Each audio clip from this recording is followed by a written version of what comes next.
What is going on, world? What's up, YouTube? It's Zero here. Today I'm bringing you guys a brand new episode of The 8 Below Show. Welcome everyone to 8 Below. Thanks for being here, guys. The best entertainment related show here on YouTube. And I'm super excited about our episode here today. We have a lot of stuff to talk about, so let's get into it.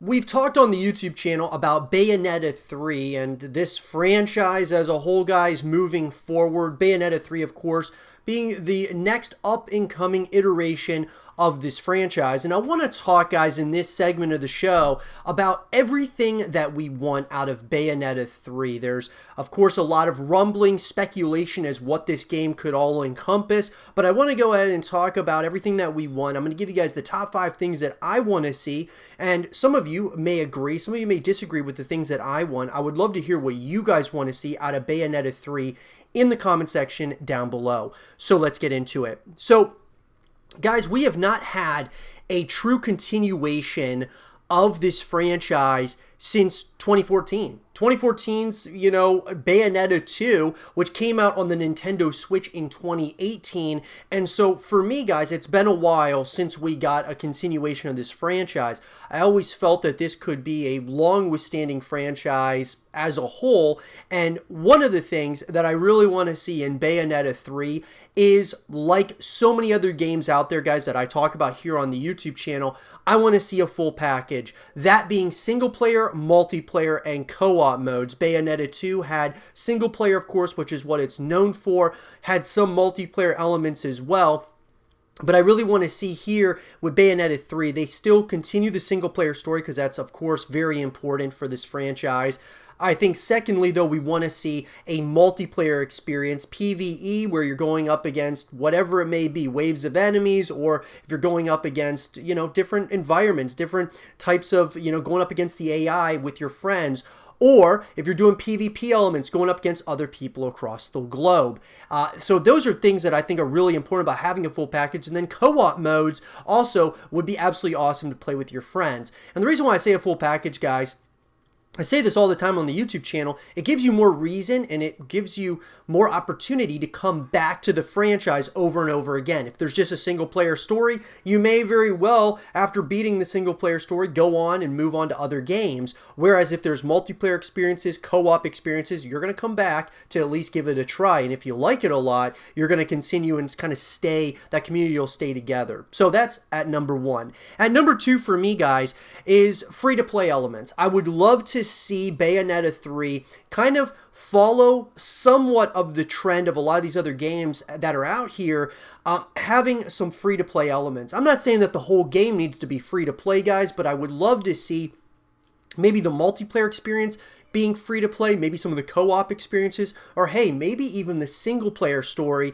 is free to play, and then obviously you pay if you want to buy the whole package or the whole bundle. You can of course have the multiplayer experiences and co-op experiences. It gives you more reason, that being people that don't know a lot about Bayonetta, they'll come and at least try the game out and see what it's all about. So I think having free to play elements is very important.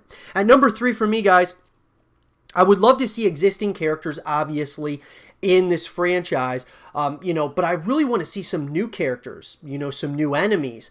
I would love to see there be similarities, but also differences from the past iterations of Bayonetta. And that goes to like the characters, the enemies, environments, the landscapes. All of those things I think are going to be really important to make sure that this game still feels like Bayonetta, but stands out from the others. At number 4 for me, guys, I would love to see new moves. I would love to see Bayonetta have, a number of different new moves, a number of new weapons. I would love to see all of, just a lot of similarities, like I said, but a lot of differences as well, from the weapons to customization. I'd love to see the customization go a pretty long way here, guys, especially with multiplayer elements. I would love to be able to customize our characters and have everything really work together in unison. That being like, whatever you do in the single player story transfers over to the multiplayer experiences, transfer over to co-op. That being like your weapons, of course, the skins, all the customization you have with your characters and things of that nature, I think would really help the experience. And coming in, guys, last but not least, I would love to see this title, even though I want it to stand on its own and maybe kind of round out a trilogy of Bayonetta titles, I really want Bayonetta 3 to set up the next generation of Bayonetta titles. I want the developers, that being like Platinum Games and of course Nintendo being the publisher, I would love to see them have this mindset like, hey, let's make this title, Bayonetta 3, absolutely awesome, the best we can possibly make it.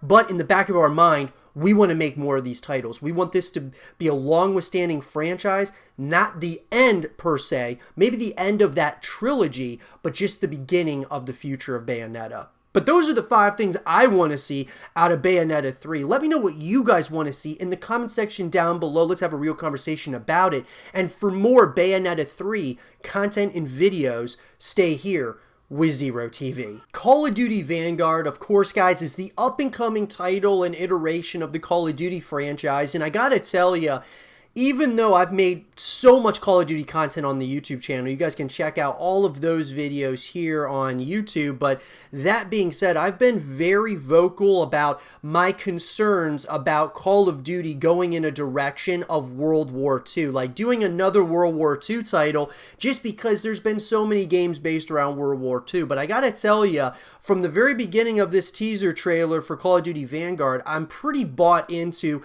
this idea, this up-and-coming continuation of this beloved franchise. I'm actually pretty excited about it. Even though I wanted a more modern-day shooter or a futuristic shooter, Call of Duty going in this direction, at least from the initial trailer, I absolutely loved it, and it looks like a lot of you guys out there also really enjoyed it as well. So what I want to talk about in this segment of the show is everything that we want out of Call of Duty Vanguard, and I'd love to have a real conversation with you guys about Vanguard, so let me know in the comment section down below what you guys want to see out of this title. So let's get into it. So guys, at number 1 for me, at the top of my list for Call of Duty Vanguard, one of the things I really want to see in this title is prestige. I want to see us be able to prestige once again in Call of Duty. That being whether we get up to level 50, level 70 of our rank, we're able to prestige and obviously the unlockable emblems and things of that nature when you prestige, along with some, unlockable items with that, I think really makes the experience something really special. And I love the prestige mode. And I think something with Call of Duty Vanguard, going back to World War II, I think this would be something that would be really good for the franchise or for this title in particular. I would love to see prestige, in this title. And I'd love to see those prestige emblems be something really awesome, something really creative, that they, something that makes you want to continue prestiging, giving you reason to prestige as well. Getting new weapons, getting new really cool skins, things of that nature that you don't necessarily pay for the skins. It's more so you earn them. And we'll get to that here shortly, but prestige is at number 1 for me. At number 2, I really want this title, guys, to, even though it's Sledgehammer Games, of course, is the developer here, I really want this to be different from Call of Duty World War II.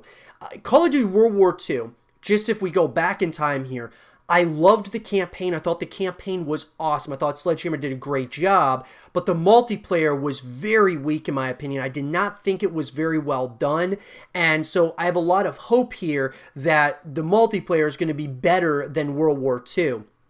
Now, that being said, I really want this title to be different from World War II and what Sledgehammer did there. I love the concept of the campaign and having, going all across the globe, different, stories, kind of similar to what Battlefield 1 did. I love that concept that they're kind of changing it up a little bit. But the multiplayer, the emphasis on multiplayer is going to be huge here because Sledgehammer once again has got another crack at it, and I think they've got to knock this one out of the park for sure because they've built a lot of hype just based on that initial trailer. So be different from World War II. Sure, the campaign can be, I would love it to be just as good as World War II's campaign, but the multiplayer I think is where there needs to be a lot of work. At number 3 for me, guys, this is one that relates to zombies. So we know that zombies is coming back and it's going to be coming into Call of Duty Vanguard. And it's a really exciting thing for me, even though I've been very critical of zombies at times, guys. One of the biggest things for me with zombies that I didn't like versus that of, say, Extinction from Call of Duty Ghosts.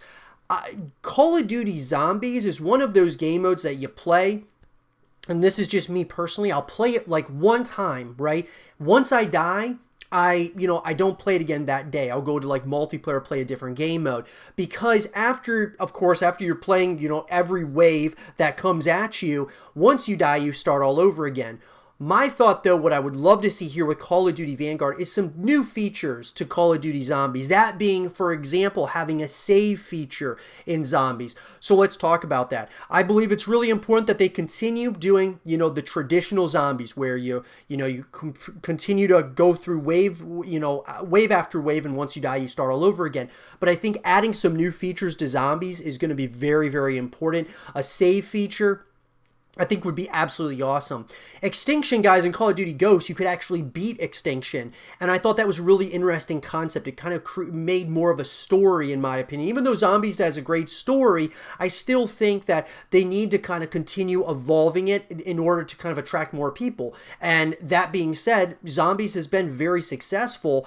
I just really want to see some new game modes brought into Zombies with this iteration of Call of Duty. Coming in, guys, and number 4 for me, even though we know that Call of Duty Warzone is a free-to-play game mode, we know that they're going to be transferring a lot of course, the weapons and things of that nature. The map's going to be changing in Call of Duty Warzone, and that's the free-to-play game mode for Call of Duty. I would love to see Call of Duty Vanguard have some modes in it that are also free-to-play from a multiplayer perspective, or maybe Zombies, or the single-player story. I think free-to-play is a huge move in the right direction for video games, guys. And I think that even though we have Call of Duty Warzone is free, I would love to see the multiplayer be free for Call of Duty Vanguard, simply because it's going to get people to at least try the multiplayer. Outside of Warzone, we know that Warzone is a very popular game mode, the biggest BR in the world at this point, and that's awesome, but I really want to see them have some free-to-play elements in Vanguard to get you to want to buy, the actual title itself and not just play Warzone all the time, where you want to play like the multiplayer, say that's free-to-play, or maybe the single-player story kind of entices you to buy the full package. Similar, that being said, maybe Zombies is free to play. I just think having another free to play element to this title could be absolutely huge moving forward. And then coming in, guys, at number 5. I alluded to this when I said that, at number 1, I wanted Prestige mode. I really want to see more earnable items than payable items. So what I'm getting at here, guys, microtransactions are huge, and they're riddled in so many of these titles. And to me, I've stated this many times on the YouTube channel that if there are microtransactions in a title and you have to pay for it, I really don't like that. But if it's something like Warzone that's free to play and they have microtransactions, I'm okay with it because it's free to play. It justifies, having, microtransactions as long as they're not deceptive to the consumer. That being said, I really want to see in this title, as you're ranking up, as you're, moving along the ranks, more earnable items, getting you to want to put more time into the game instead of just being able to pay for it in the store. I really think what made Call of Duty so special were titles like Black Ops 1, Modern Warfare 2, Black Ops 2. Those titles, you earn stuff, right? There was so much hacking and stuff in Modern Warfare 2 because everybody wanted the 10th Prestige medallion. And that's just as an example, guys. There was so many botted lobbies and such because everybody wanted that 10th Prestige medallion because you had to earn it. It wasn't something you could just pay for in the store. So I really want them to go back to those kind of roots, even though you can still have, skins and such you can buy and having like new pieces of armor you can buy and such. I just would really like to see more earnable items in this title. But that's what I want to see, guys. The top 5 things out of Call of Duty Vanguard. What are the things that you want to see in this title? Let me know in the comment section down below. And for more Call of Duty Vanguard content and videos, stay here with Zero TV. I'm really excited to announce the very first 24/7 programming on Twitch, guys. And for those of you who are accustomed to my YouTube channel, you know that obviously I create YouTube content, right? Daily YouTube content. But what I found, really fascinating, something I've been working on for quite some time, is a way to give you guys more content. And the way that we're going to be doing that moving forward here, guys, is through Twitch. 24/7 programming on there, so you're able to take in as much content as possible. The sky's the limit with this. You guys can check out in the description down below my Twitch channel. That's twitch.tv/0_TV. And guys, look, There's going to be a ton of content on there that you're going to be able to take in 24 hours a day, 7 days a week, and I'm so excited about it. It's been something, like I said, I've been working on for a long time, and this is just the beginning. What we're working on, guys, is something that you're believe me, I know what you guys want more than even you know what you want, and I'm excited to give you guys everything in the world of gaming, esports, entertainment, movies, TV shows. All of those things, guys, we're going to be talking about here on the YouTube channel, on the Twitch channel, 24 hours a day, 7 days a week. And obviously, we've created something really special, and it's because of you guys. I mean, it's awesome that those of you who are coming back to the YouTube channel, thank you so much. And for those of you who are new, thanks for being here, guys. It absolutely means the world to me, and I can't wait to see where we continue to go. Big things are happening, guys, and I can't wait to continue showing you what we have planned here on the YouTube channel, on the Twitch channel. 24/7 programming, guys, is one of the steps in the direction I've been wanting to take for quite some time. So check it out sometime. Go over to the Twitch channel, check it out. Obviously, you have the content here. I just want to give you guys as much content as possible so you can take in as much as you want. Whatever it is that you want in the world of gaming, esports, entertainment, movies, TV shows, you guys can take in right here on the YouTube channel or on Twitch. So with that being said, guys, thanks for being here, and I'll see you in there. Spiral from the Book of Saw, of course, guys, is the continuation or spin-off of the Saw series. And what I got to say about that, guys, even though there was a lot of build-up and hype around Spiral within the Saw community, me personally, I did not enjoy Spiral whatsoever. I did like the acting from, of course, Chris Rock, Samuel L. Jackson. I thought that the acting was certainly a step in the right direction, but I thought from a story perspective and kind of where it went, I did not like it whatsoever. It just felt like another step in the wrong direction from what we had in Jigsaw to now. And now we're kind of talking about, is there going to be a continuation of Spiral? So I want to talk about that, guys. Will there be a Spiral 2? Let's talk about it. In an article, guys, written by Emily Clute of Screen Rant, Spiral is the 9th film in the iconic Saw franchise. Here's what fans can expect from the next gory installment should Spiral 2 happen. So, Spiral from the Book of Saw gave fans of the long-running franchise a new take on the old classic. So what can they expect from Spiral 2? So far, Spiral has received mixed reviews from critics, though most note that the film has the potential to rejuvenate a franchise that most horror buffs had accepted was complete. So, obviously, guys, it seems like a lot of you out there that watched this movie thought it was okay. It was, you know, if you're a big Saw fan, you might have thought it was a decent installment in the franchise or a good step in the right direction. I felt that it was a step in the wrong direction. Now, look, guys, here's the deal. When it comes to movies, video games, whatever it may be, it takes one movie to put you in the wrong direction with the franchise, but then all it takes is one movie to bring you right back up to a really positive direction, and I think something like that could certainly happen here should a Spiral 2 happen.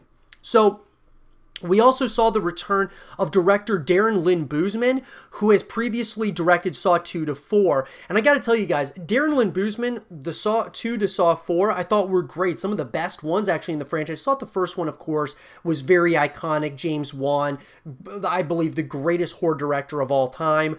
But Darren Lynn Bousman did a really good job kind of taking the helm from Saw 2 to Saw 4. I kind of wish he would have done all of them, you know, all the way to Saw 7, but he didn't, and that's okay. But Darren Lynn Bousman, I was really excited that he was the one helming this, and when it came out, I just thought it was the weakest of all the movies in the Saw series, and certainly the worst one that he had done in this franchise as well. After a failed attempt to reboot the series with 2017's Jigsaw, fans were tentative to accept another attempt. Obviously, the film had been delayed, guys, an entire year, which only contributed to fan skepticism that the franchise would ever get a proper return. But with the star-studded cast and a unique approach to what made the original Saw movie iconic, Spiral has the potential for its own sequels. So, let's talk about, will Spiral 2 happen?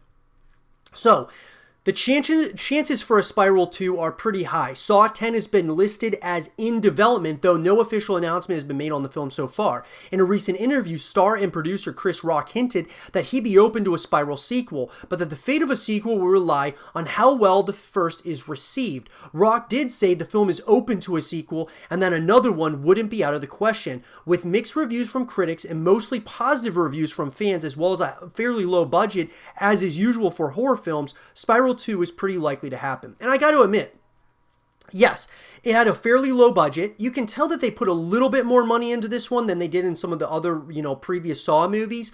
But that being said, it still was a low budget and it made some money for sure, guys. And you have a star-studded cast. You've got, there's a lot of question marks, especially around the ending of Spiral 1. So now you're kind of wondering, well, will we get a continuation? They definitely left it open-ended, let's put it that way. Very open-ended that at the end of the movie, it's like, oh yeah, they probably will make another one. And maybe there's an idea that they want to make this like the next generation of Saw movies. Certainly a possibility.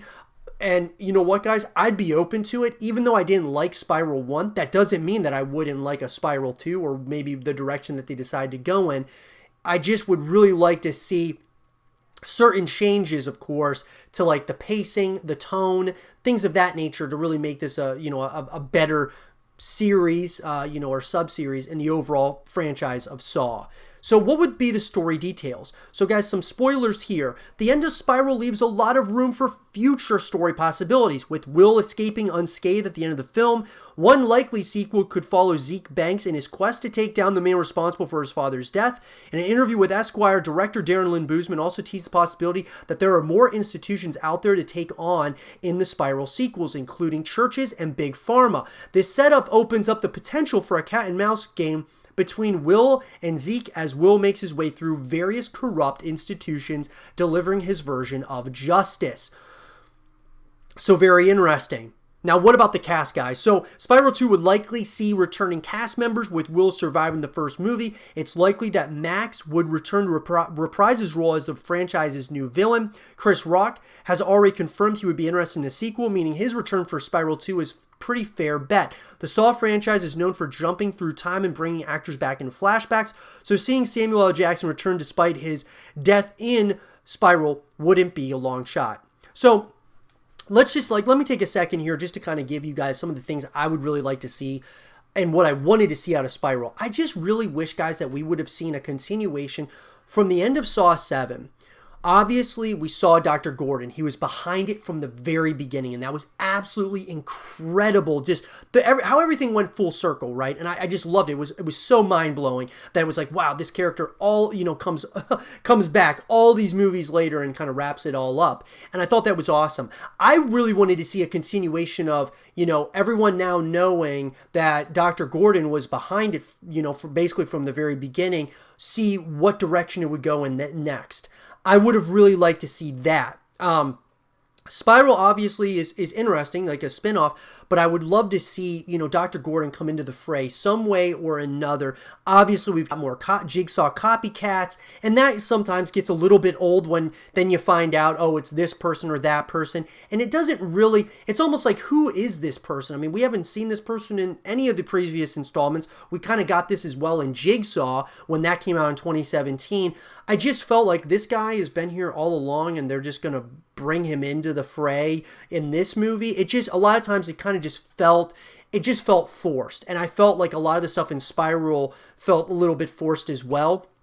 And just a little bit, it just didn't make a lot of sense. It's like, well, where are these people coming from? Like, where, and that's the thing with Saw that made it so special, was everything came full circle at the end of each movie, and you're finding out more and more as the series progressed. It was so much more than just a torture movie. There was so much more behind it than that, so much mystery and like a reason, a method to the madness. And I really hope in Spiral 2, we start kind of getting a little bit more full circle. As far as the release date, guys, Spiral from the Book of Saw had its U.S. theatrical release on May 14, 2021. The original Saw films released a year apart, meaning fans could be seeing Spiral 2 by next May if the reboots follow the old formula. However, with shooting schedules still affected and trying to catch up from, of course, the pandemic delays, a sequel may not release until later next year, should one be confirmed. So, let's talk about it. As far as the release date goes, it was interesting because Saw has always been a title that owned Halloween. It was like every year you're getting a new Saw movie and it's like around Halloween, and it was awesome. I loved how it owned Halloween. Spiral is taking this form of like owning, like May, like the springtime, and it's kind of interesting. It's kind of weird how they're deciding to do it. Now, maybe it's because of the delays that they had. Maybe they had planned on doing it, of course, in October, but they just decided to release it in May because of the delays. Saw is, so iconic, and it was iconic for the release date, to the movies, to just everything, guys, what it meant for the horror genre as a whole. I really want to see Spiral try to kind of do that as well, where it's like it wants to be something in this horror universe. I think that if it's from the book of Saw, it should be releasing the same time that the Saw movies release. Put it in October and, really put your money where your mouth is. I mean, if you want this to be the next big thing in the Saw universe, release it at the same time that you would release the other Saw movies. Bring one out every single year and let's see what happens. I think that there could be a lot of potential here, but we'll have to wait and see, and I'll be sure to give you guys more information as it comes out. Do you think we're going to get a Spiral 2, or do you think they should just leave the Spiral Book of Saw or idea and all of that, to the wayside, maybe continue Saw in a different way? What do you guys think? Let me know in the comment section down below, and for more Spiral 2 content and videos, stay here with Zero TV. Ozark is one of my favorite TV shows, guys, up to this point. I absolutely love this series so far, and I want to talk about the highly anticipated Ozark Season 4. Everything that we know so far, we can break it down, and I would love to hear your guys' thoughts in the comment section down below. So let's get into it. In an article written by Aaron Bain of Tech Radar, what's next for the Byrde family?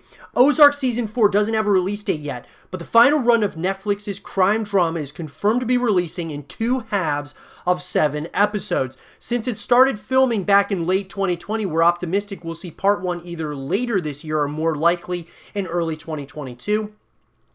Guys, honestly, I feel that, 2022 makes a little bit more sense, obviously. I want them, that being Netflix and this, just this franchise, I would love them just to take their time, make sure everything's hashed out and in proper, order. Obviously, because of what happened with the pandemic and such, kind of delaying everything.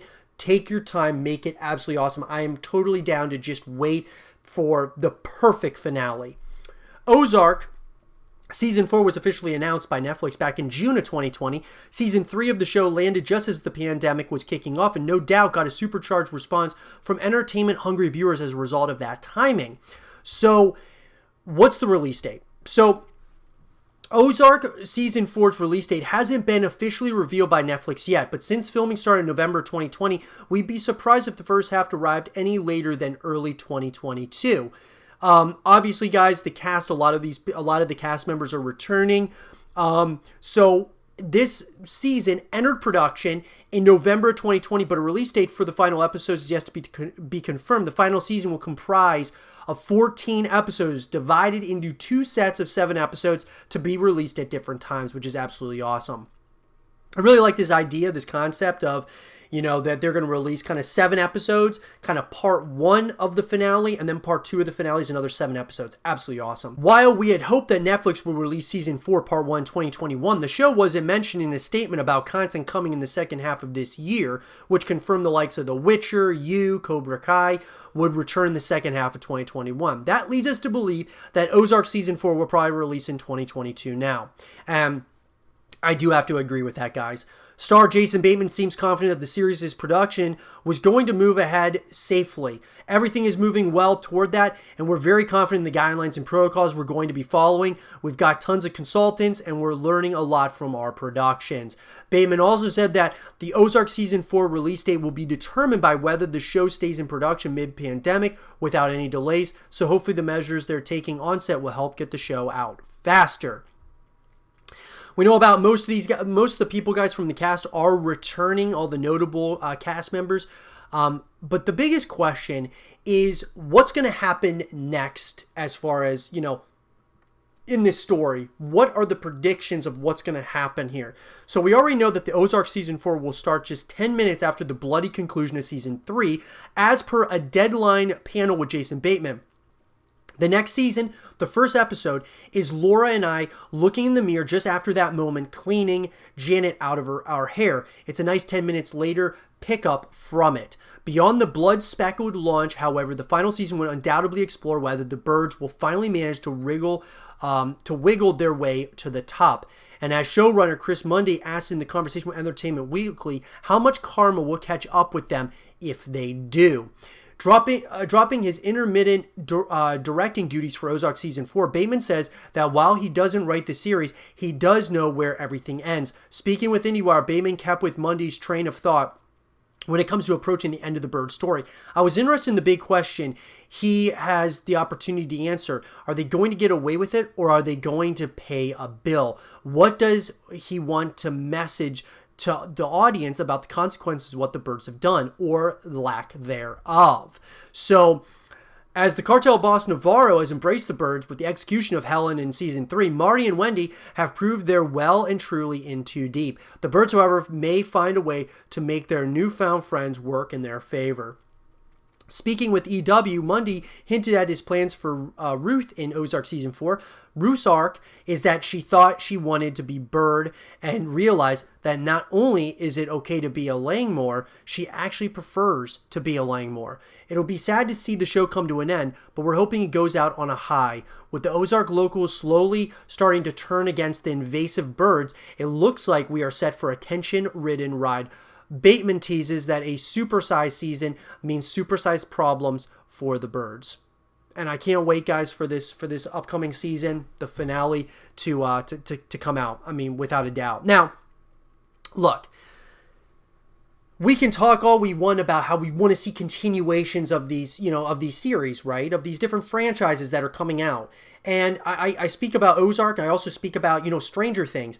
These are franchises that I don't want to see an end to, but at the same time, you want it to end on a high note. You don't want it just to kind of start pumping out, episodes just to pump out episodes. I'll give you an example. Prison Break, one of my favorite shows of all time, had 4 seasons that were perfect. I thought it was great. I thought it was incredible how they did the 4 seasons. Everything went full circle. Everything kind of ended in that season 4, and then they brought it back for a new season, and it just didn't feel the same. It didn't feel right. And so my thought is look, make these as good as you possibly can, and when it's time to say goodbye and time to end it all off, just end it.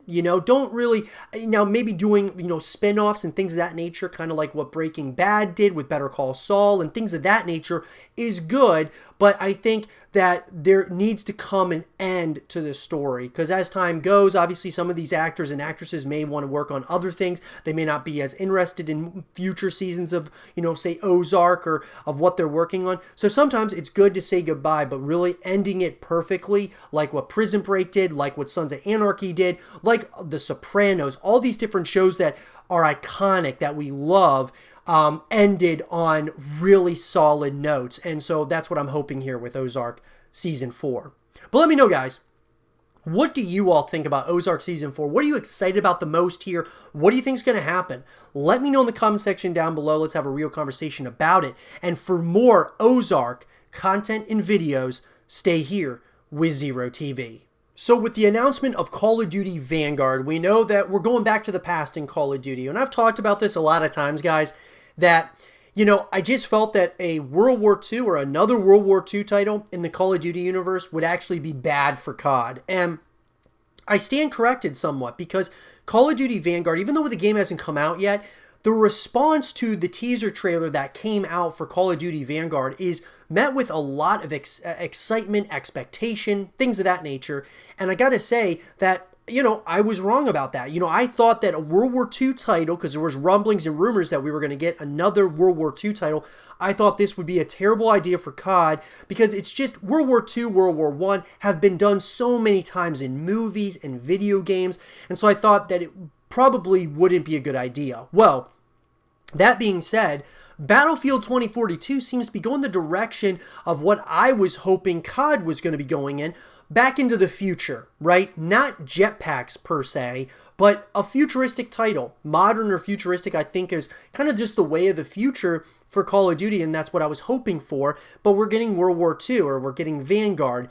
And Battlefield 2042, to me, is setting a problem almost for Call of Duty Vanguard, and here's why. There are people out there that agree with me that World War II has been done way too many times. And Call of Duty Vanguard coming out, they don't want to play with those Call of Duty, those World War II weapons and such. They want to play with the futuristic, weaponry. Battlefield 2042 is going to cure that itch almost that you have to play more futuristic title. And it's almost like Call of Duty, that being Activision and EA, are almost in talking with one another. Hey, we're going to be releasing a futuristic title, says EA. Okay, so you're going to be releasing a futuristic title. We're going to release a World War II title. And you can kind of go back over the years and you can kind of see how Battlefield and Call of Duty, they're definitely, conversing and talking about how they want to be different than one another any given year. And so we're getting a futuristic title in the form of Battlefield 2042, which looks pretty awesome. I got to admit, guys, I think Battlefield 2042 looks great. And I love that they're kind of taking a leap of faith here. They're changing the formula of what Battlefield is all about, and that brings on some significant risk, but at the same time, it could bring on some significant reward as well, because those of us who want to play the futuristic kind of title, we can go to Battlefield 2042. Those of us who want to play more of a World War II style, title, boots on the ground, obviously you would go to Call of Duty Vanguard. And so I do feel, though, that Battlefield 2042 is going to create some issues down the stretch here for Vanguard, simply because those of us who want to play something more futuristic can go to that, and they can play Battlefield 2042. Those of you who want to play a more World War II or more historic style shooter, you're going to have COD. And I'm not trying to say, guys, that Call of Duty is going by the wayside or that Battlefield is no longer going to be relevant. They're both going to be the relevant juggernauts in the first-person shooter genre as we know it. But there's a big difference here between these two. I'll bring up an example. If you remember, Battlefield 1 comes out, and then, of course, Call of Duty. Everyone wanted us to have those boots-on-the-ground titles, and we get Call of Duty Infinite Warfare, which is arguably one of the worst Call of Duties ever made. A lot of people moved from Call of Duty over to Battlefield to play Battlefield 1, because that's what people wanted, was the boots-on-the-ground shooter, and they didn't get that with Call of Duty. Now, somewhat of a role reversal, but I think a lot of people in the COD community wanted a more futuristic title, and we didn't get that. We got a World War II style title. Battlefield going into the future is going to kind of create some problems, I think, for the Call of Duty community, because people are going to go over there to play that futuristic style shooter. Some folks, maybe from Battlefield, might want to come and play Call of Duty and play a historic shooter. But at the same time, everybody in Battlefield has been voicing that they want a more futuristic title similar to Battlefield 3. So it's going to create some very interesting, mechanics, some very, obviously the community as a whole is going to probably be split in a number of ways here. I definitely want to hear from you guys. What do you all think about this? Is Battlefield 2042 a problem for Call of Duty Vanguard? Let me know what you guys think in the comment section down below. Or is Call of Duty Vanguard a problem for Battlefield 2042? Let me know. And for more content like this, guys, stay here with Zero TV. With the Call of Duty League season wrapped up, you have roster mania in full effect, guys. We've got, of course, Envoy, unrestricted free agent. We've got Crimsix, Vivid, a number of these players that are now going to be free agents. And with that, guys, I want to talk about, of course, with the upcoming title in the Call of Duty franchise being Call of Duty Vanguard, I want to talk about the Call of Duty League changes that I would love to see. And I'd love to hear your guys' thoughts about this in the comment section down below. So let's get into it. So first and foremost, guys, I think it's really important that, and they've been talking about this in the Call of Duty League for quite some time now, that they're going to pretty soon, at least that's from the rumors and the rumblings, they're going to start adding more teams to the CDL, which I think is an awesome idea. I think they should expand it. Maybe just a couple of new teams every year, I think would be absolutely huge to continue seeing the growth of the, just of the league as a whole. I think adding some new teams, obviously, guys, I have been very vocal about I would love to start a Pittsburgh team in the CDL. I'm a huge Pittsburgh fan, and I would love to see a Pittsburgh team started. I would love to be a part of that in one way or another. But nonetheless, I think it would be awesome to have some new teams coming into the fray in the Call of Duty League. So that's kind of number one for me, is having some new teams. Number two for me is making Call of Duty, the Call of Duty League, more of a PC-centric style league, where obviously having guys that play on controller I think is great. But PC is where you're really going to start getting the viewership. Becomes more of a global phenomenon instead of just in the United States. We look at titles like Overwatch. We look at League of Legends and all these different games, CSGO, that are all PC style, and Call of Duty League is controller. And I think it's great to have controller usage, where if you want to use controller, you can, but also allowing those who want to play on PC, having that ability is going to just really expand upon bringing in new talent from across the globe. I think that would be something that would be absolutely awesome.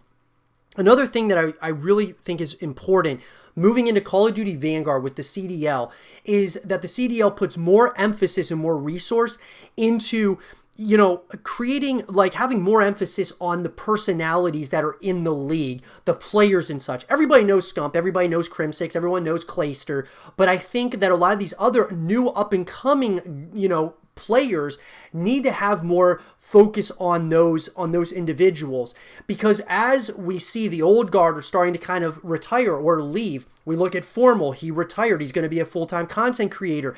Formal was a huge figure in COD. Scumpy, hard to say how many more years he's got. Same thing with Crimsix and Clayster. These guys, at some point or another, are going to move on to other things and other ventures. And so with the new guys coming in, it's going to be very important that we all know who they are. It's not just something where we don't know who these players are. And I think that's very, very important moving forward for the CDL to go ahead and do that and put more resource and emphasis on the personalities that are sure here right now, but also the up-and-comers that are coming. More emphasis on the Call of Duty challengers, I think, is another thing that would be absolutely awesome, so that we're seeing like those up-and-coming players in the Challengers League, having those streamed and seen, as well as the CDL, where the players playing at the highest level of Call of Duty. But even the players that are up-and-coming, I think, is really, really important. So I'd love to see emphasis on the new personalities, of course the old guard, but also on the challengers as well as the CDL as a whole. Those are some things, guys, I would really like to see as far as changes. I would like to see during this roster mania, during the Call of Duty League changes as we're going into the next year, that being year 3 of this thing. I would absolutely love to see that. Let me know what you guys think, though, in the comment section down below. What are the things that you guys want to see out of the Call of Duty League moving into Call of Duty Vanguard? Let me know. And for more Call of Duty League content and videos, stay here with Zero TV. With the announcement of Call of Duty Vanguard, obviously, guys, one of the things that we've wanted, I've talked on the YouTube channel a lot, is Call of Duty Ghosts 2. And obviously, with Call of Duty Vanguard, another year goes by, and once again, another year that we don't get an announcement about Call of Duty Ghosts 2. Now, look, I've stated many times on the YouTube channel, you guys can check out all of my Call of Duty and Call of Duty Ghosts 2 content here on the channel. But that being said, we've talked about how Call of Duty Ghosts wasn't the best Call of Duty ever made. It wasn't even probably even in the top 4 or 5. That being said, though, Call of Duty Ghosts 2 and what this could be moving forward, there were a number of reasons why Call of Duty Ghosts 1 was, obviously something that people didn't like as much, and it was a little bit underwhelming for a couple of reasons. Number one being that the multiplayer was not that great. The campaign, in my opinion, though, was absolutely incredible. I loved the campaign, guys. One of the best campaigns in all of Call of Duty, in my personal opinion. That being said, though, obviously, we have to be the ones that, voice Ghosts 2 into existence, and it's becoming more and more obvious. Now, that being said, Infinity Ward are the ones, of course, who made Call of Duty Ghosts. This year with Call of Duty Vanguard, we had Sledgehammer Games, the ones, of course, who made World War II, Advanced Warfare. So that being said, I think it's really important that we kind of keep things into perspective. Call of Duty Ghosts 2 as the longer time is going, guys, it's starting to feel more and more like we're not ever going to get Call of Duty Ghosts 2. And it's really unfortunate because not only did I love the campaign, one of my favorite campaigns in all of Call of Duty, I loved Extinction, which was, of course, the co-op mode. You could play by yourself. You could actually beat it, which is what I really liked. It was kind of like zombies, just going up against aliens, and I thought it was awesome because you actually could beat it. And I would love to see a continuation of that as well. And the multiplayer experience, even though it wasn't good, there was a couple of decent maps like Strike Down. I really would like to see just another take on it. I think Infinity Ward has kind of figured things out a little bit more, and I think that Modern Warfare being what it was, I would absolutely love to see them do another take on Call of Duty Ghosts 2. We've talked about this lots of times, guys, but the problem with Call of Duty Ghosts 1 was that when it released, it was like releasing during the time where there was Xbox One had just come out, Xbox 360 was still relevant, but there was just like this kind of, people were, obviously some people were buying it on Xbox One, others were buying it on the 360, things were still, they were trying to figure things out, right? And so it was kind of between the console generation, and so I believe that having a second chance here, even though Call of Duty Ghosts actually sold, it was the best-selling game once again, year over year for Call of Duty, I just feel that it's really important moving forward that we get a Call of Duty Ghosts 2 at some point in the future, because I think people want it. I look on my YouTube channel and there's a lot of people out there that would love to see a Call of Duty Ghosts 2. And we can't say that, you can never say never, even though I feel that there's a good chance we're never going to see a Call of Duty Ghosts 2. Look at Dead Space. Dead Space is a title I've been talking about for a long time on the YouTube channel, wanting to see a Dead Space 4 come out, and lo and behold, we get an announcement this year about a new Dead Space title coming out. Absolutely unbelievable. What it tells me, guys, is that we as a community can echo these games into existence, whether it's Dead Space, Call of Duty, whatever it might be. We just as a community have to voice our opinion to the developers, to the publishers, and say, hey, we want this game made. And if enough people do that, we can definitely make these things happen. So at this point in time, guys, another year goes by, another, year Call of Duty Ghosts is not happening. It's very, very unfortunate. But that being said, there is a light at the end of the tunnel, I believe, of possibility. Maybe a spin-off of Ghosts, maybe something of that nature. Maybe Infinity Ward just wants to keep making Modern Warfare because it makes a lot of sense. Treyarch wants to continue making Black Ops titles, and Sledgehammer wants to continue making World War II titles. Hard to say, but I would love to hear your guys' thoughts in the comment section down below. What do you guys think about Call of Duty Ghosts 2? Do you think we're ever going to see it? Let me know in the comment section down below. And for more Call of Duty Ghosts 2 content and videos, stay here with Zero TV. Spider-Man No Way Home is the upcoming title, of course, in the Marvel Cinematic Universe, and many of us are so excited about it. This movie broke records when it came to the trailer, guys. I mean, it broke viewership records, which were held by, of course, Avengers Endgame. The views were unbelievable. I mean, I am so excited about this title. There is so much to be excited about with it. I want to talk in this segment of the show about everything that we know so far about Spider-Man No Way Home. Let's break it down. I would love to hear your thoughts in the comment section down below. So let's get into it. So, in an article, guys, written by Harnish Hector and Tom Power of Tech Radar, what's in store for our friendly neighborhood superhero? Spider-Man No Way Home, the final installment in the Wall Crawlers MCU trilogy developed by Sony Pictures and Marvel Studios, finally has an official trailer. That's right, after months of waiting and plenty of speculation about when it would arrive, we've received our first look at the forthcoming movie starring Tom Holland. After a period where it looked like Sony and Disney might have ended their ongoing collaboration, everyone's favorite web-slinger will be returning in what's set to be the most ambitious movie in the series yet. So, incredibly excited about it, to say the least, guys. The release date. So, Spider-Man No Way Home is going to be coming out December of 2021. So, that being the release on December 17th. It'll be the final release in what's set to be a jam-packed year for MCU films, with Shang-Chi and Marvel's Eternals set to arrive before it. Black Widow, meanwhile, kicked off Marvel's Phase 4 movie slate back in July.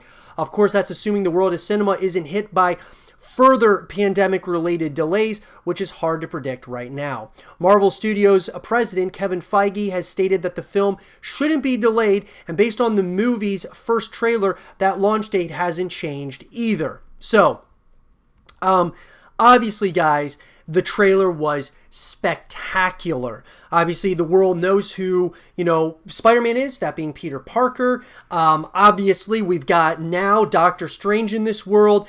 Peter Parker wants him to cast a spell so no one actually knows who he is as being Spider-Man. Goes ahead, and none other than Doctor Strange goes ahead, sets that spell, but it basically gets messed up because Peter Parker asking a bunch of questions. He started messing with the spell.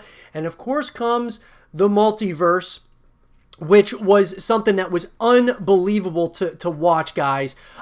We've got, obviously the Green Goblin, Mysterio, Doc Ock. All of these guys are now coming into this world. And man, what a mind-bending world it looks like it is. Taking Doctor Strange into the Spider-Man universe. Absolutely incredible. I got to tell you guys, I'm very, very, very excited. Right now, we know that Tom Holland will return as Peter Parker, Jacob Batalon is back as Peter's friend Ned, and Zendaya will return as MJ. All three feature prominently in the trailer, so fans will be glad to see them reprise their roles. There's a lot of new people as well, guys, that are coming into the fray, that being, of course, Doc Ock and, Willem Dafoe's Green Goblin. You've got Jamie Foxx is set to reprise his role as Electro. Very exciting. There is just a lot here to be incredibly excited about. Now, there's been a lot of speculation about Tobey Maguire and Andrew Garfield reprising the respective iterations of Peter Parker and as Spider-Man. Garfield and Holland have played down suggestions that the former web-slingers will be back, but images have emerged online of the pair reportedly being seen on set. We won't post them here. You can find them on Reddit and social media. Given that the likes of Doc Ock and Electro have entered the MCU from previous Sony Spider-Verses, it's almost nailed on that Maguire and Garfield will appear to help Holland's Parker to dish out some punishment. Finally, rumors that Charlie Cox will reprise his role as Daredevil from the Netflix series have been gaining traction. An original report from Murphy's Multiverse has since been corroborated by comicbook.com, which said he was apparently seen on the set of the film. So let's talk about just Andrew Garfield and Tobey Maguire being in this upcoming title, the possibility of it. I actually really like that possibility. I mean, it's something that would be very interesting. It would make things feel very full circle. Honestly, I don't want it to feel too chaotic, but up to this point, guys, Marvel has done an incredible job with the Marvel Cinematic Universe. I mean, it's not even close that they are absolutely outdoing what DC has done up to this point, creating some of the most iconic movies that we've ever seen when it comes to superheroes. And I think, you know what? If they're going to bring Tobey Maguire and Andrew Garfield back, I trust their judgment on it, and we'll see what happens. With that being said, guys, what is the plot about? So, with the trailer dropping online, Sony and Marvel have moved to release an official, if brief, synopsis for the film. Per comicbook.com, the synopsis reads, "For the first time in the cinematic history of Spider-Man, our friendly neighborhood hero is unmasked and no longer able to separate his normal life from the high stakes of being a superhero. When he asks for help from Doctor Strange, the stakes become even more dangerous, forcing him to discover what it truly means to be Spider-Man. The third Spider-Man movie will deal with the repercussions of Far From Home's ending, where Spidey was basically accused of being a drone-controlling terrorist by Mysterio. And J. Jonah Jameson made an appearance to reveal the superhero's secret identity as Peter Parker.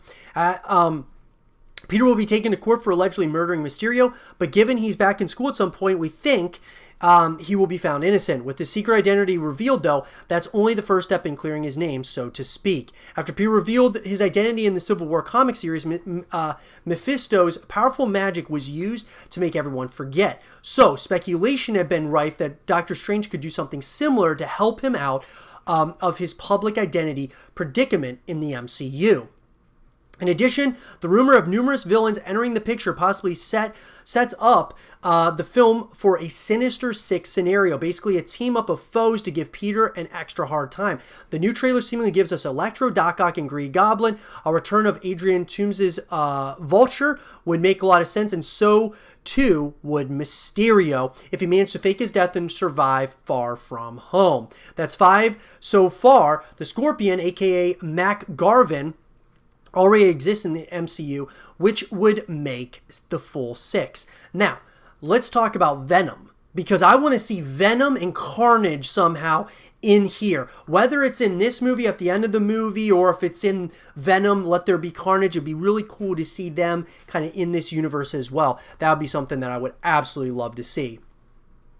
So, balancing the villains. If you've read through our breakdown, seen the trailer, and read about everything that's been leaked, you might be getting flashbacks. The Sam Raimi directed Spider-Man 3 from 2007 was known for including a similarly packed cast of characters, particularly on the villain side, much to the dislike of fans and critics. The Amazing Spider-Man 2 suffered from the same problem years later. We hope that this Spider-Man film will have learned from those past mistakes and managed to incorporate its multiple foes without losing the thread of the story. So, here we go. Daredevil joins the MCU again. Marvel Studios has 2 choices with Daredevil. Keep Charlie Cox's Netflix version of the character, or wait a while and recast him.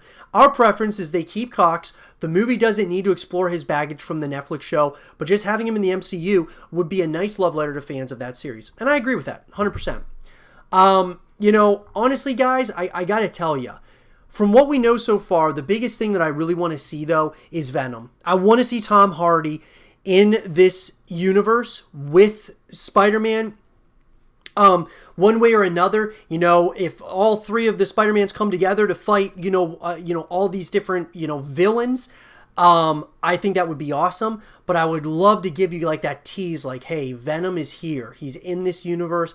I think it would be a real, it would just create, it would almost be like Thanos, right? In Avengers, Infinity War and Endgame, but now it's Venom. And I think that Venom is that iconic character, as well as Carnage.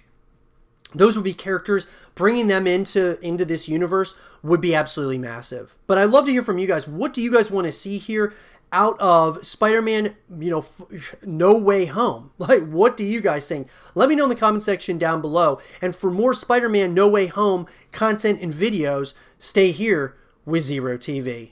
The Matrix Resurrections is the official title for The Matrix 4, guys. The Matrix being one of those trilogies that overall I really enjoyed.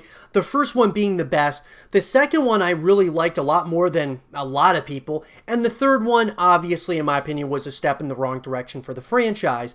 And so, that being said, though, I've been very excited, especially because of Keanu Reeves, how he has matured as an actor when we talk about John Wick and all the different titles that he's been working on.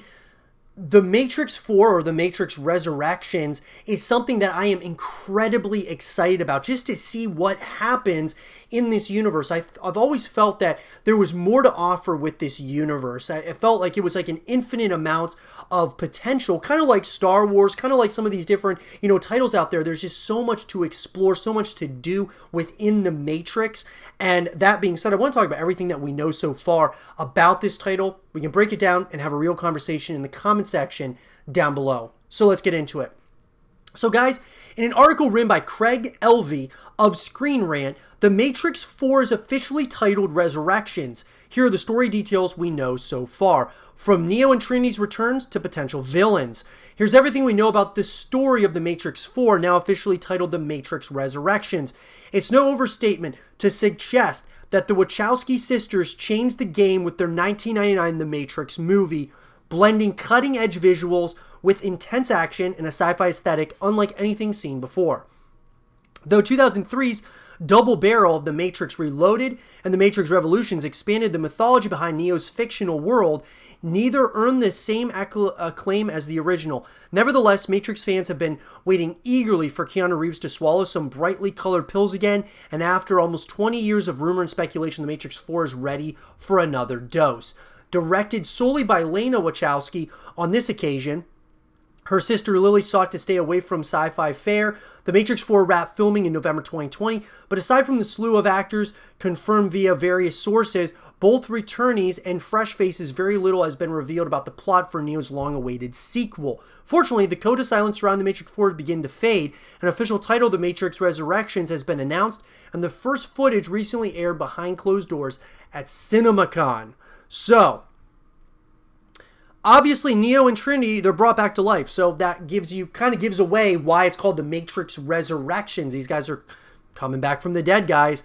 The returns of Keanu Reeves as Neo and Carrie-Anne Moss's Trinity were confirmed from the very beginning. But while bringing the original trilogy starring duo back for The Matrix 4 makes box office sense, it's worth remembering that both characters were dead when The Matrix Revolutions credits rolled. Fans have conjured many a theory as to how Lana Wachowski could overcome this minor obstacle. Some suggested The Matrix 4 would feature new versions of Neo and Trinity, others mooted time travel as a solution, and a few questioned whether Reeves and Moss could be playing entirely new characters. So, with The Matrix 4 now confirmed under the title Matrix Resurrections, however, Neo and Trinity will almost certainly be brought back to life. Both characters perished within Machine City during the climax of the original Matrix trilogy, and both might have had their consciousness stored somewhere in the simulation. The pair could return as cached personalities uploaded into artificial or artificially restored bodies. So, The Matrix 4 CinemaCon footage reveals that neither Neo or Trinity remember who they are. Neo is living in modern-day San Francisco as Thomas, which indicates his original in-Matrix persona of Thomas Anderson has been restored, and Trinity appears to be suffering the same affliction as she asked Neo, "Have we met?" Both characters just seem to have been reset, reverting back to the lives they inhabited before taking Morpheus's red pill. Based on the leaked images from The Matrix 4, on-location shoots, it's Trinity who figures out the truth first. She's seen in the franchise's traditional leathers leading Keanu Reeves, who's dressed in ordinary civilian clothes, through the city. Carrie-Anne Moss's character always was the sharper of the two. Now, this is where people are there's a lot of question marks around young Morpheus, guys. Trinity isn't the only returning hero lending Neo a hand. Morpheus is back too, this time played by Yahya Mateen II instead of Lawrence Fishburne. Even before The Matrix 4 was officially announced, rumors suggested Warner Brothers was eyeing a project based around a younger Morpheus, and once Mateen was confirmed among the new cast additions, he was immediately linked with Neo's philosophical friend. The CinemaCon footage supports this theory, with Mateen's character described as a more youthful Morpheus and offering Neo a red pill, effectively occupying the same role Fishburne did in 1999. Now, guys, I think that we're going to be getting into a lot of, different elements to this. There was a lot of talk about how we're connected with our phones, cellular devices and such in today's world. And there's a lot of talk that there's going to be this in The Matrix Resurrections. The other thing people are talking about is time travel. One of the biggest questions Matrix 4 leaves unanswered is why Morpheus looks younger, while Neo and Trinity are both older. Since Lawrence Fishburne's character was the only member of the fabled trio to survive the original Matrix trilogy, he should be the one with a few more frown lines. The younger Morpheus scenes feed into another long-held Matrix 4 theory that time travel will somehow be involved with characters using the Matrix to skip through eras. Given how Neo is back to being Thomas Anderson, the Matrix 4's villain might have been undone that initial meeting between Neo and Morpheus, forcing the latter's younger self to take action. So, the arrival of a younger Morpheus certainly adds fuel to that fire, but it doesn't explicitly confirm the Matrix 4 will be meddling with the timeline. And I think it would be awesome, though. Personally, guys, I think it would be really cool to see some time travel put into this movie. In one way, shape, or form. Going through eras, it just sounds just awesome. It's just something that you would see from something like The Matrix Resurrections or from a Matrix title in general. Time travel, things of that nature definitely would add so much speculation, could really leave us on a real cliffhanger. Could be something absolutely awesome. Who knows what the Wachowskis are thinking, but could they be thinking of a new trilogy altogether? That is something that could be absolutely awesome. The first act of The Matrix 4 sees Neo trying to piece together his identity. As mentioned above, he receives guidance from Trinity, visits a therapist, and takes another red pill from a brand new Morpheus. And another callback to the original Matrix movie, Reeves' Neo and Mateen's Morpheus do battle in a training dojo, with the one accidentally destroying their arena while sparring. Once again, this proves the original Neo is still lurking beneath the surface with all his fearsome power and knowledge of Kung Fu. Another shot reveals the one pulling out a few classics, stopping bullets with telekinesis and tossing a missile toward a helicopter. Evidently, it doesn't take long before Neo is back to his usual self. So, mirrors played a significant role during Thomas Anderson's initial transition into Neo. After swallowing Morpheus' red pill, Keanu Reeves' protagonist was consumed by silver goop from a nearby mirror, phasing out of sync with reality. Lana Wachowski seems to be reusing that metaphor in The Matrix 4, with trailer footage apparently showing Neo emerging from a mirror when he reunites with Trinity. Another shot from CinemaCon describes a blue-haired girl taking Neo through a mirror's reflection to reveal the true nature of the Matrix. Expanding on Wachowski's pre-existing Through the Looking Glass influence, mirrors could serve as some kind of gateway through whatever strange world The Matrix 4 takes place in. And guys, the agents. That is something that was really big to me was, okay, what is the villain going to be? Are they going to use agents? What is it? What's going to happen here? We haven't seen the trailer yet. Maybe the trailer's going to be coming out soon. I'm hoping it does. But the agents are back. There's currently no word on the identity of the Matrix 4's main villain. Neil Patrick Harris's therapist remains a possibility, and the dual resurrection of Neo and Trinity suggests the machines could be allies instead of enemies this time around. But the Matrix 4's real antagonist is still an enigma. On the other hand, we do know the agents are back in the Matrix 4. The return of the machine's smartly dressed police force was hinted at previously when Daniel Bernhardt joined the cast, and Hugo Weaving later claimed to have been contacted about reprising his Agent Smith role. The CinemaCon trailer proves The Matrix 4 will indeed feature agents, and though Weaving isn't returning, Smith could potentially still appear in a different guise. Some fans suggested the agents might be friendly or exiled in The Matrix 4, but footage showing Trinity and the agents clashing fists debunks those theories. So, one of the things that we loved about The Matrix was the action, guys. The fighting between the agents and like Neo and Trinity and all of these different characters. And so I'm really excited about that. I hope with the technology we have now, I really hope that Wachowski, Lana really takes this opportunity to make this movie as good as it possibly can. Obviously, we've seen some of the work the Wachowskis have done over the course of the years. And a lot of them, I think they're a misunderstood, director duo. But that being said, we can all admit that movies like Jupiter Ascending and movies of that nature really didn't hit where we were all expecting it to.